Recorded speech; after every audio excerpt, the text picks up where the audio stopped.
Breaking news tonight, a brilliant med student goes missing in a bar. How do you go missing in a bar? This is how. He goes in and he never comes out. He vanishes. Where is Brian? Good evening. I'm Nancy Grace. This is Crime Stories. Thank you for being with us.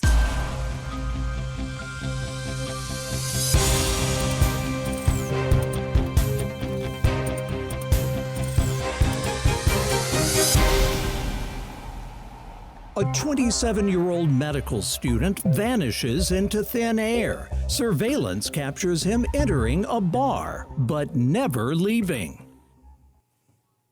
How does that happen? You enter a bar and you never come back. Now, if this were some sci-fi movie, there would be a time warp and a space continuum in there. How he, in Harry Potter, how you transport from one place to the next just like that. Okay, that didn't happen.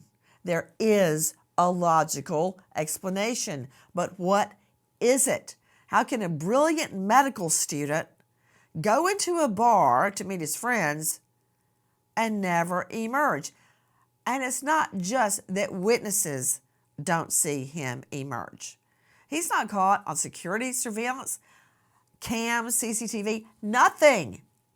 He never leaves the bar, yet he vanished. Where is Brian? Thank you for being with us. Okay, let's go straight up to the moment we realize he has vanished. Listen. Saturday morning, Alexis Wagoner calls her boyfriend to nail down some final plans for their upcoming vacation. It goes straight to Brian Shaffer's voicemail, but Wagoner assumes Shaffer is sleeping off the night before. That afternoon, a second call from Wagoner goes to voicemail again. Shaffer isn't answering his father either. On Sunday, Derek Shaffer heads to his brother's apartment. Brian's car is parked outside and nothing's amiss inside the apartment, but no Brian. Monday morning, Brian Shaffer doesn't show up at the airport. Randy Shaffer immediately reports his son missing.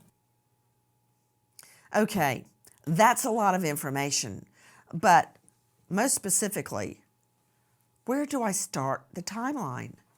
This starts with Saturday morning when Alexis Wagoner calls her boyfriend about final plans on a vacation they're taking. And when she calls, it goes straight to voicemail. But she assumes he's sleeping off the night before. Okay, right there, Saturday morning, he's gone. That's where we can officially start the timeline. Saturday morning. With me, an all-star panel to make sense of what we know. But first, to Sydney Sumner, crimeonline.com investigative reporter. Sydney Sumner, thank you for joining us. Tell me about the night before, that Friday night. Girlfriend reporting Saturday morning he's not answering his phone. I'm deducing he goes missing sometime on Friday night. Explain. Well, Nancy, Friday night was the last day of classes before spring break at OSU Medical School. Brian met with his father that evening to celebrate completing his finals, and they had a steak dinner. He told his father that he had plans to go out that night with some friends. His father did not approve of those plans. Wait a minute. Sorry, Sydney Sumner. Okay, he has dinner with his father Friday night, kind of celebrating the end of Ohio State University's semester. Mm-hmm. This guy is a medical student. He's brilliant. His family is so proud. So they're having a celebration meal. They go out in public to a restaurant. We know that witnesses spot him there. We know he's alive then. The father has no reason to lie, of course. So I can place him alive at what time, Sydney? At 6 p.m., Nancy. 6 p.m. the dinner started or ended? I would assume started. Started at 6 p.m. Okay, go forward. So from there, Brian goes back to Columbus, about a half-hour drive, and at 9 p.m. he meets his former dorm mate, William Clint Florence, at the Ugly Tuna Saloona. So this is the first time he's seen out with his friends, 9 p.m. Okay, hold on. And I've got that on video. Let's check out the video. We obtained the surveillance video of him going to the bar, meeting up with his friends. It's a big night. They are just finishing classes. This is at the Ugly Tuna Saloona. It's a bar near OSU, Ohio State University campus there in Columbus. Let me remind everybody there was a $100,000 reward for information leading to the discovery of Brian's whereabouts. So we see him. Let me see the escalator video one more time, please. Take a look. There he is. We've got him highlighted for you. There's the escalator. Wait for it, wait for it. And there he is at the top of the escalator going up. Getting off the escalator. That's him right there on the left. See him coming up? Perfectly happy, at ease. He's not looking behind him. Look to the right, look to the right. There he was. Meeting with friends, jovial, happy, was just with his dad. Nothing is amiss. What happens then, Sydney Sumner? So from the Ugly Tuna Saloona, Florence and Shaffer start going to different bars in the area. So they spend a couple rounds at the Ugly Tuna Saloona, and then they move on and they're bar hopping for several bars. And they end up in the Arena District where they meet with Florence's friend, Meredith Reed. With Reed, they have another round of drinks. Got a question for you, Sydney Sumner. So they're pub crawling. They leave the Ugly Tuna and meet up with other friends. During that time, he calls the girlfriend. 10 p.m., we've got a confirmed call from Brian. He's alive. 10 to 12 a.m., 10 p.m., 12 a.m., they pub crawl. Now, yes, I can establish him alive at 12 a.m. when he goes back to Ugly Tuna, but in the interim between 10 and 12, is anybody following him? Do we see him get into an argument with anyone at a bar? Anything unusual, Sydney Sumner? Nancy, no, there isn't. There is no report of anything unusual, and the two men are still happy, jovial, having a good time when they run into Meredith Reed. Okay, let's look at that timeline again. This guy seemingly goes into a bar and is never seen alive again. 12 a.m., they're bar hopping. 12 a.m., Brian and friend return to Ugly Tuna. All right. 1:15 a.m., we see Brian entering a bar. Which bar is that, Sydney Sumner? This is the Ugly Tuna. So that 1:15 a.m. surveillance footage is of Meredith, Brian, and William, Clint, returning to the Ugly Tuna Saloona together at 1:15 a.m. That's when we see Brian on that surveillance video for the first time coming up that escalator. So the three enter the bar, there's a band playing, it's already 1:15, the bar's closed at 2. So they are here for one last round, they're going to spend about 45 minutes in the bar. At 1:55, we see Brian again on that right side of the screen, and he's standing just outside the entrance of the bar, and he speaks with two women for just a few minutes, and then he walks off camera back towards the entrance of the bar. So you would assume it's 1:55 a.m. He's trying to meet back up with his friends, Reed and Florence, but they don't find him. At 2 a.m., they're standing outside the entrance. Okay, hold on they're just a moment. people. I want to analyze what you've told me so far. So he's there with Meredith. It's Meredith, Brian, and who's the third? William Clint is his nickname. William Clint Florence. And who is he? He was Brian Shaffer's former dorm mate. So they're really close friends. They roomed together freshman year of college. No bad blood. No, none whatsoever. Okay. Let me look at that video again. The reason that Sydney Sumner is saying 45 minutes, they're going to stay there 45 minutes. How do we know that? Because the bar closes at 2. It closes at 2 a.m.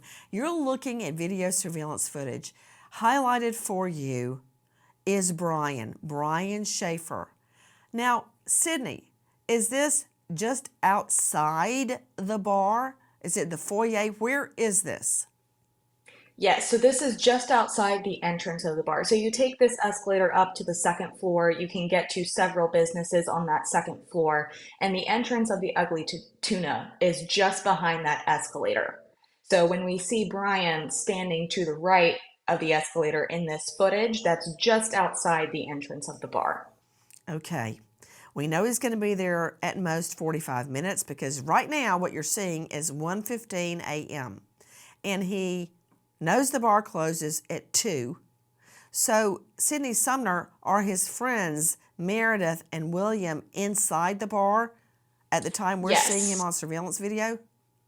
Yes, so we see the three of them, the trio, enter the bar together. And then at some point, Schaefer gives them some privacy. We're not sure if they just got separated, if he found some friends that he wanted to chat with, or if maybe these two were kind of on a date and he was giving them some alone time.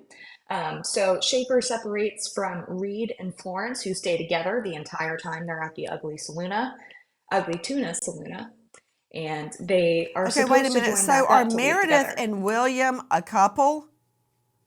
No, that has not been confirmed. They are just friends. Then why would he want to give them alone time?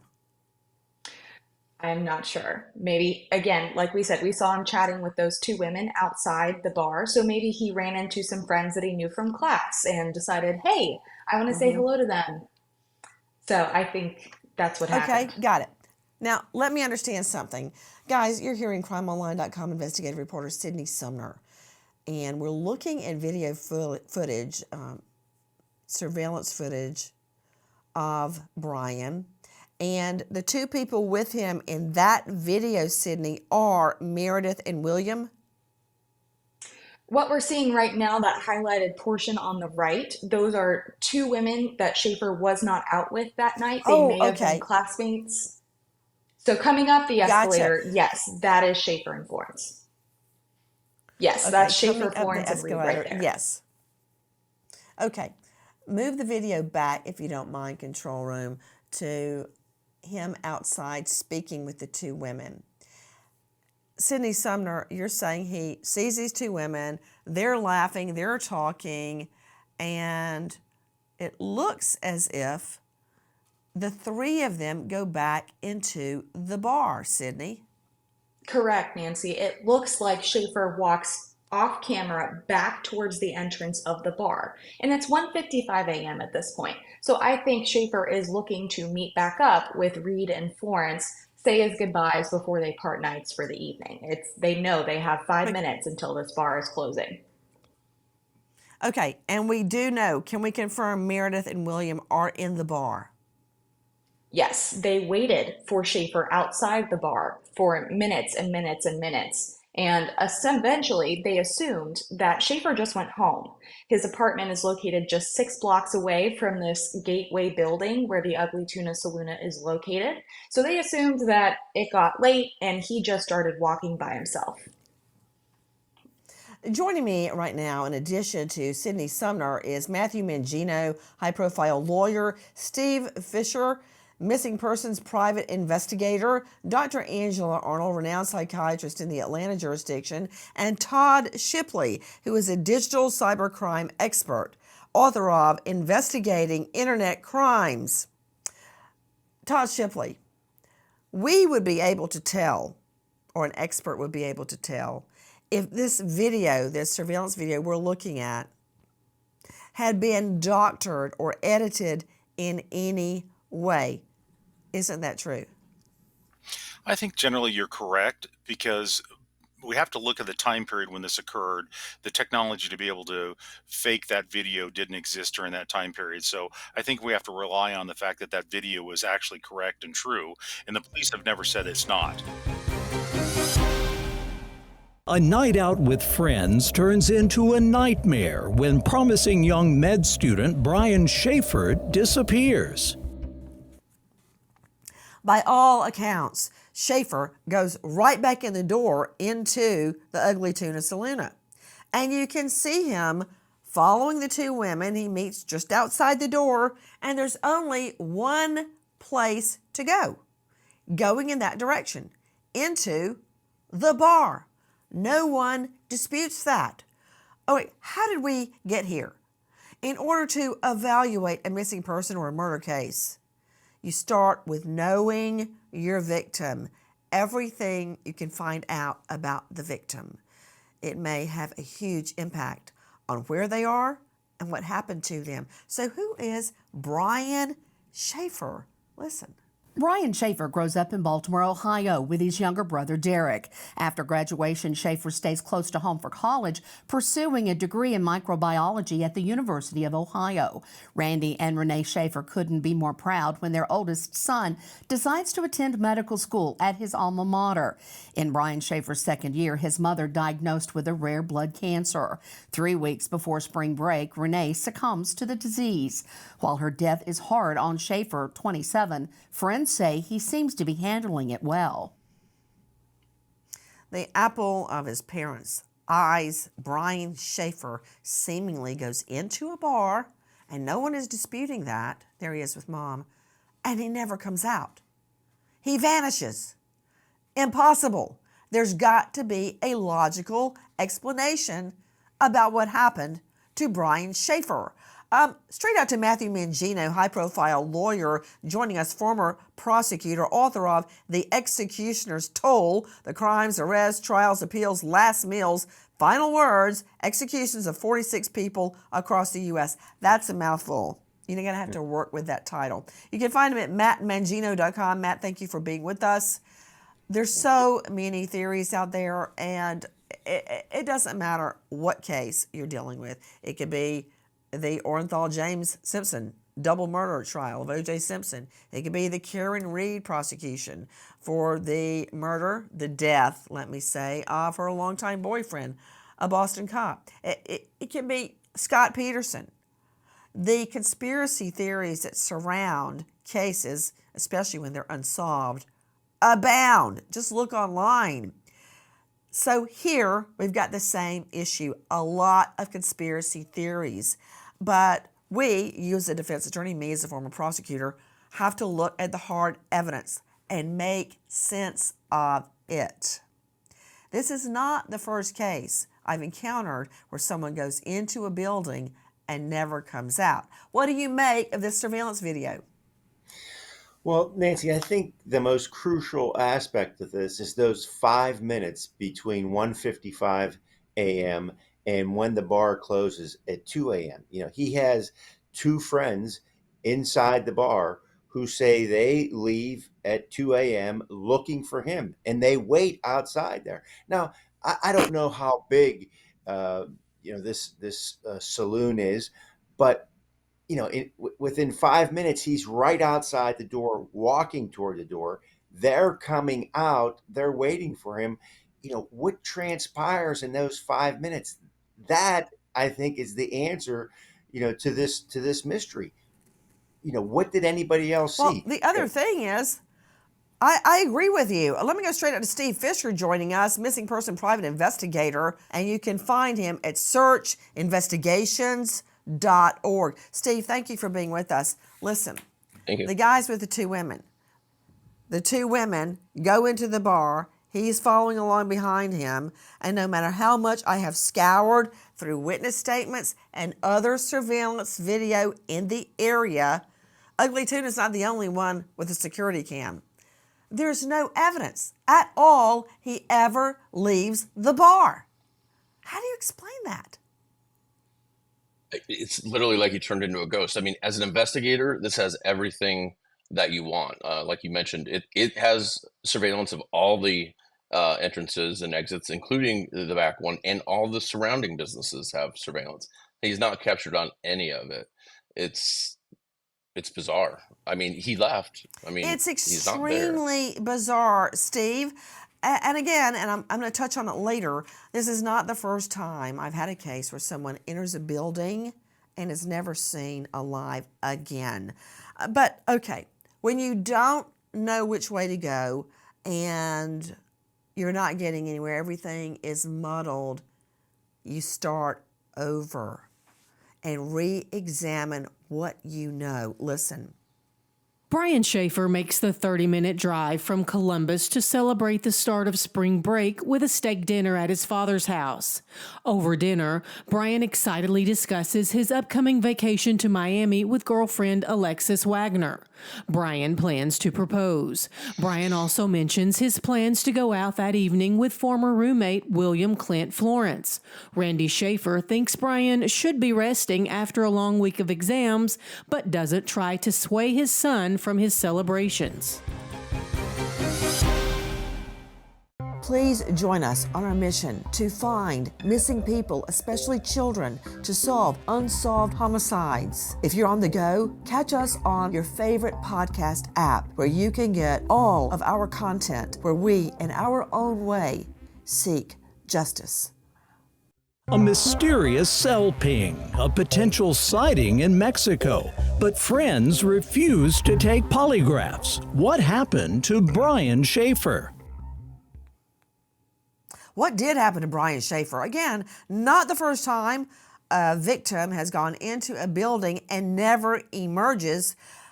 The family now desperate to find Brian. We are reviewing what we know to be true. We can see it with our own eyes, or can we? Listen. At 1:15 a.m., Shaffer, Florence, and Reed head up the Gateway Building's escalator to the Ugly Tuna and partake in one more round of shots while listening to the band. Shaffer gives Florence and Reed some time alone and chats with two women just outside the bar until 1:55 a.m. Just 5 minutes later, the bar is closing and masses of patrons head down the escalator, but Florence and Reed can't find Shaffer. The pair eventually assumes that Shaffer went home, likely walking to his off-campus apartment just 6 blocks away. And isn't it true, to crimeonline.com investigative reporter Sydney Sumners, that video evidence, CCTV, all sorts of hard evidence, does not reveal Brian Shaffer ever leaving that bar, not going back down the escalator, which is where he came from. He came in that way. He doesn't go back down. He's not spotted by any of the other businesses going in either direction. He had to go into the bar. On his way home, there are surveillance videos from various businesses. Nothing. He doesn't go back home. He doesn't go to his car. His ATM, his credit cards are not used. He didn't go anywhere. So do we have anything so far, any CCTV, anything to suggest he left the bar? Nancy, there is nothing. And Columbus is actually, it has more surveillance cameras than Cincinnati, Cleveland, and Toledo combined. So this entire city is covered in cameras, and we should have some indication as to where Shaffer went. Police went to the Gateway building. They checked all of those cameras. They checked cameras at 3 other bars they had been at earlier that night. Nothing. There is just nothing to indicate that Shaffer ever left that building. There are cameras and Sydney at Sumner, every what single about those door. 2 women? What about those 2 women? Have they been questioned? Those women, yes, they have been identified, questioned, and they were both cleared as suspects. They said that they spoke with Shaffer very briefly. He left the conversation. They don't know where he went from there, and that's it. They have no information on where Shaffer went. Okay, to Todd Shipley joining us, digital cybercrime expert, former detective sergeant, author of Investigating Internet Crimes, and you can find him at darkintel.info. Todd Shipley, we can very easily make out him and his friends coming up the escalator.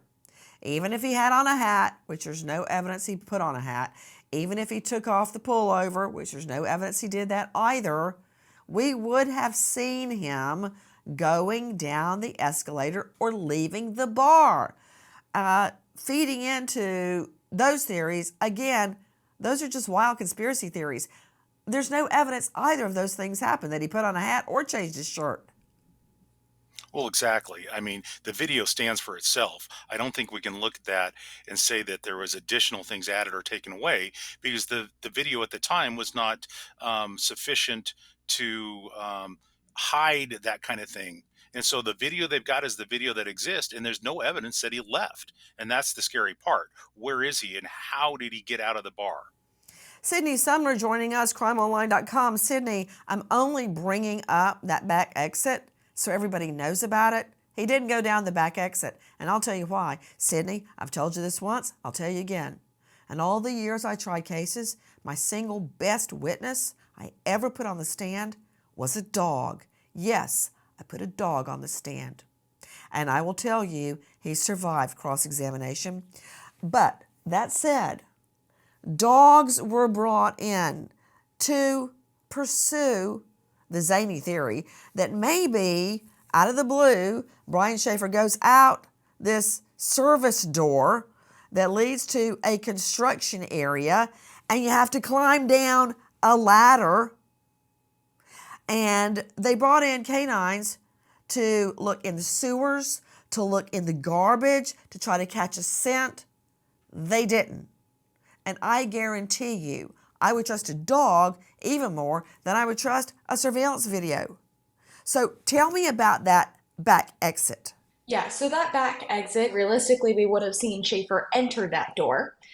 And there's a freight elevator, only operated by a key. So you could take the service ladder in that elevator shaft all the way down to the ground floor, but that would have been difficult for a sober person, much less an intoxicated one. We know that Shaffer has had at least 3 to 4 shots on this pub crawl that he did with his friends that night. There's also cameras on the ground floor door. So we should have seen him coming out on the ground floor if that was his exit as well. So police start to theorize that maybe he left the building in the trash. If he was killed inside the building and his body was discarded in the trash. So they're searching garbage cans. Then maybe the sewer. Was he hidden somewhere else and he ended up below the building in the sewers, and there was no evidence that he was ever down there either. And you're right, dogs pick up no scent from Shaffer leaving the building. It just seems everything points to Shaffer not leaving this building. You know, Sydney Sumner, you've been reporting for quite a while, and you've always struck me as a very rational, logical reporter, and you analyze the facts very clearly. Did you just say that he could have been killed and thrown away in the trash? It's not the first time we've heard of it, Nancy, where somebody went into a building, didn't leave, and exited in a different manner. It is possible. So how would he have gotten into the trash? With all of these witnesses, there's no way. That makes no sense, right? And it starts to turn into... But how would he have gotten into a giant dumpster with nobody seeing it? How would his body have been put in the trash and then taken off to a landfill? I mean, hold on. Let me bring in Steve Fisher, because now I'm tormenting Sydney, and she doesn't deserve that. Steve Fisher, a missing persons private investigator. Do you believe, if by this far-fetched theory, and I'm only discussing it to appease the conspiracy theorists, even if this far-fetched theory is true, that he was killed and thrown out in the trash, that would have been discovered by the dogs. There's no witness, nothing. All the employees at the bar didn't realize anything had happened. They have been questioned tirelessly. That did not happen. Explain. Yeah, the dogs simply would not miss that. I'm lucky that I get to train sometimes at the National Training Center, and they'll actually take tiny pieces of flesh, like you said, and they'll try to mask the scent with coffee grounds and stuff like that, and the dogs just do not miss. So that theory, and also people start producing death scent, right after death. So it doesn't have to be a long period of time. So the cadaver dogs would have picked that up. There's no way. You can't mask it. You can't hide it. They're just that good. Well, not only that, Steve Fisher, cadaver dogs were brought in addition to bloodhounds or scent dogs to pick up his scent whether he was dead or alive. None of them picked up the scent of Brian Shaffer as going down that back entrance. Correct. Yeah, and I think law enforcement is very clear that they've ruled out that back entrance. And also, from what I understand, there was a security guard stationed at the back entrance, and that's where the band was playing, and he would have had to walk through the band to get to the door. Brian's disappearance remains a perplexing mystery to the city of Columbus almost 2 decades later. Not only would Brian Shaffer have to go down a ladder or have a key to a freight elevator, which he did not, scent dogs and cadaver dogs do not pick up on his scent going down that back exit. And according to Steve Fisher, who is correct, he would have to have passed a security guard and a band. That did not happen. I'd like to also point out, and Sydney, correct me if I'm wrong, that the dogs also looked at paths leading from the bar. We've got nothing. That is correct. Okay, Nothing. she's nodding her head yes. Dr. Angie Arnold joining me, renowned psychiatrist out of the Atlanta jurisdiction at AngelaArnoldMD.com. Why do conspiracy theorists exist? Because yes, there have been a few conspiracies that actually worked, but for the most part, they don't work. I promise you, the LAPD did not join in on a really big conspiracy to frame a beloved football star, O.J. Simpson. That did not happen. It did not happen. Don't you know that one of them would have made a deal with a publisher by now, a $2-3 million deal to tell the truth about the murders? Same thing here. Why do conspiracy theorists do what they do? Well, Nancy, think about who conspiracy theorists are. There are always people out there that live on the fringes, that they want to come up with the craziest, most off the wall idea that they can, sometimes in the hopes of their own notoriety. And that's why I believe conspiracy theorists exist. And then unfortunately, with some conspiracy theorists, they become delusional and they believe what they're saying and they go down a rabbit hole and they stay there. But when you think of the continuum of the types of people that exist on the earth, not everybody falls under the bell curve. And so there are always people on the edges of the bell curve that want to think of the craziest scenarios that they can. Yeah, well, you can't put that in front of a jury. Guys, local police dotted their I's and crossed their T's. Listen. Columbus PD polygraphs those who last saw Brian Shaffer, including Randy Shaffer and Meredith Reed. Both pass and are cleared as suspects. However, Clint Florence refuses to submit to the lie detector test. Investigators theorize that perhaps Brian Shaffer, still grieving the death of his mother, left town for some solitude. But with no activity on his cell phone or bank accounts, there's no indication to where he might have gone. Okay, that's BS right there. He did not leave town for alone time. He just met with his father for dinner. He would not have done that to his father. There's no indication that happened. More conspiracy theories. No ATM use, no credit card use, no nav on his car. Nothing to support that theory. But listen to this weird fact.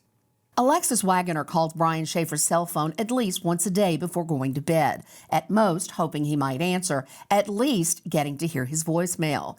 6 months after his disappearance, Shaffer's voicemail doesn't immediately play. Instead, the phone rings 3 times. Wagoner immediately reports it to police, and investigators find that the phone pinged in Hilliard, a suburb of Columbus, 14 miles northwest. Shaffer's cell phone company says the activity is likely just a glitch, but family and friends hope it is an indication that Brian is alive.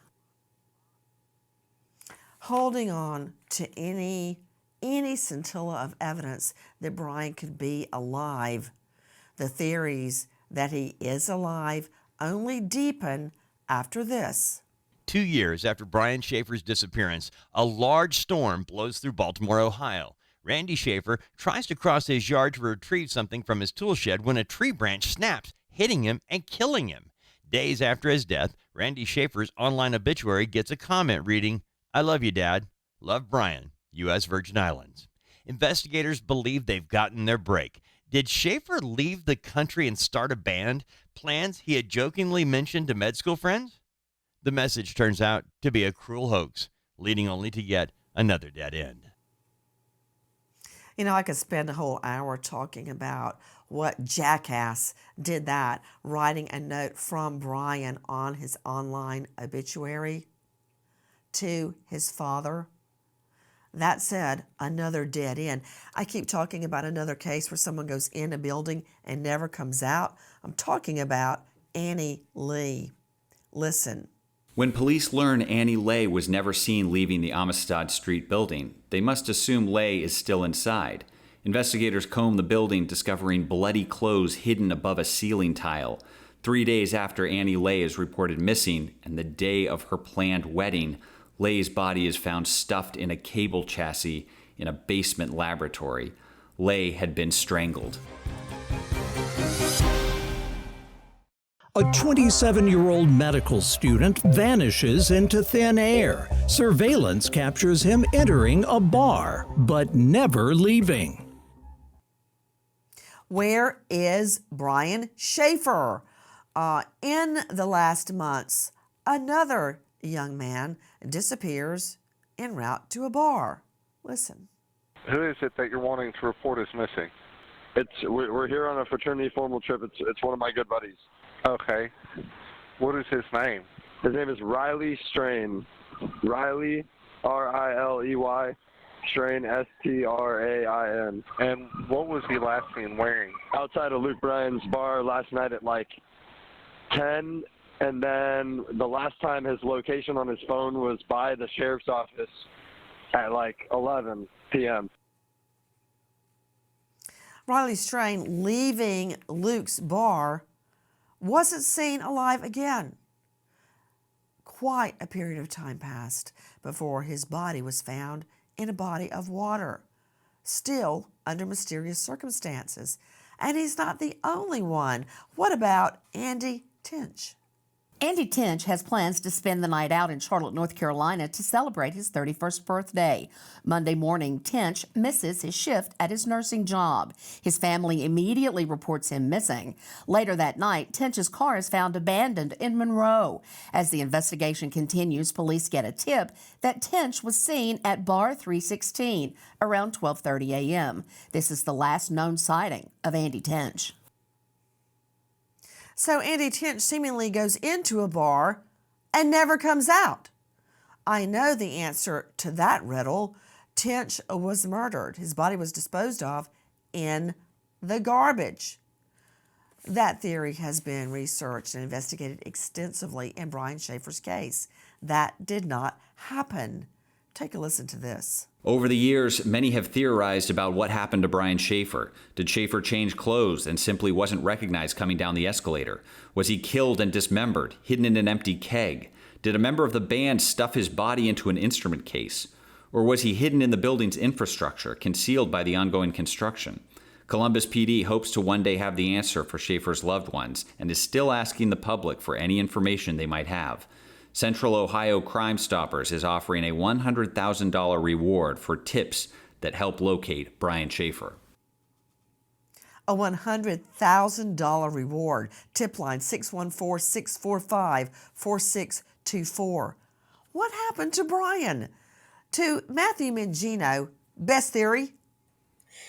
Well, absent the supernatural, he either walked out, was carried out, or is still there. I mean, there aren't any other options than that, and that's where the bizarre, unsolved aspect of this is. Walked out, carried out, or never leaves. What about it, Steve Fisher? I think he gets out of the building. I think somehow there's a blind spot in the surveillance, and not on purpose, but I think he, gets out and then something happens to him, and most likely he ends up in the water or something like that. Much like Riley Strain. Good theory, Steve Fisher, except for the friends were waiting for him just outside the building. Dr. Angie Arnold, jump in.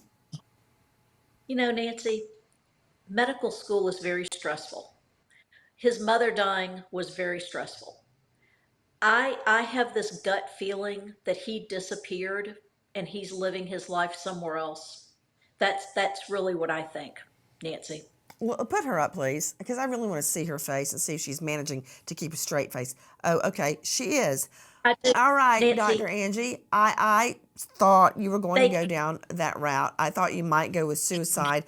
So you're no. saying that he has left behind the fiance, all of his relatives, and his father to suffer because he wanted alone time? I didn't say because he wanted alone time, Nancy. I said because maybe he wanted to disappear. Maybe he didn't want to be a doctor anymore. Maybe he didn't want to marry his fiancée anymore. Maybe the stress of his mother dying pushed him over the edge after the stress of going to medical school. Nancy, it's a theory that has to be considered. Okay, let me circle back to Sydney Sumner. Sydney Sumner, yes, no. Didn't this occur in April of 2006? That is completely correct. 18 years, 2 months, and 3 days ago. Todd Shipley joining me, digital cybercrime expert. Todd Shipley, this guy would have to have some sort of a digital imprint now. There would have to be a fingerprint, a something showing that he was still alive. Well, cell phones are uniquely identified in the system by their serial number, their IMEI number. And so when that rings 6 months later and they're identifying that ping 14 miles away in Hilliard, something occurred. I can't believe that it was actually just a glitch.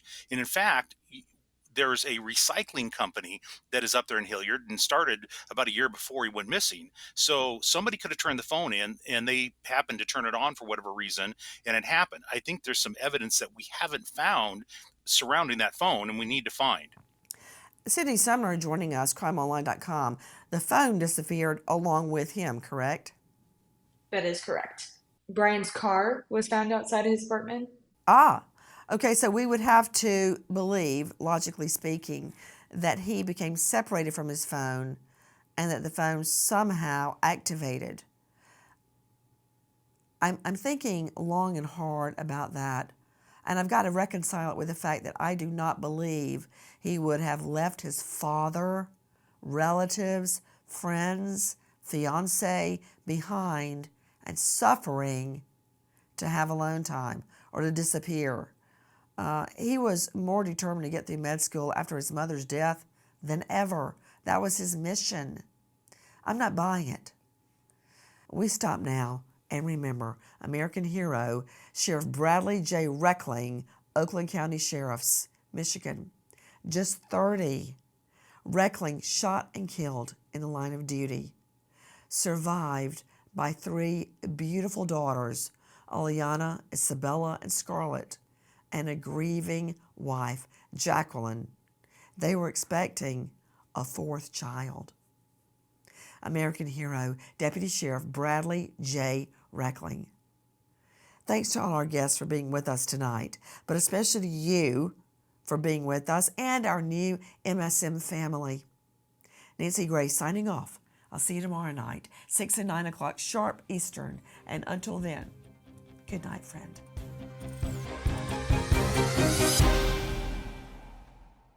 Please join us on our mission to find missing people, especially children, to solve unsolved homicides. If you're on the go, catch us on your favorite podcast app where you can get all of our content where we, in our own way, seek justice.